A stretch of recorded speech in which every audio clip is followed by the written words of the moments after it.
If viewers want to start using ClickUp, they should click on the link in the description to get the best discount. To see the total progress of the projects in ClickUp, go to Spaces and click the desired workspace. After that, you'll be directed to the overview of your workspace.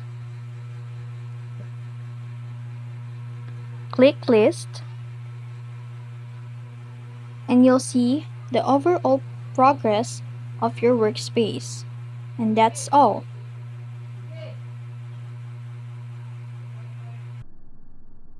If you found this video helpful, don't forget to like this video and subscribe to the channel.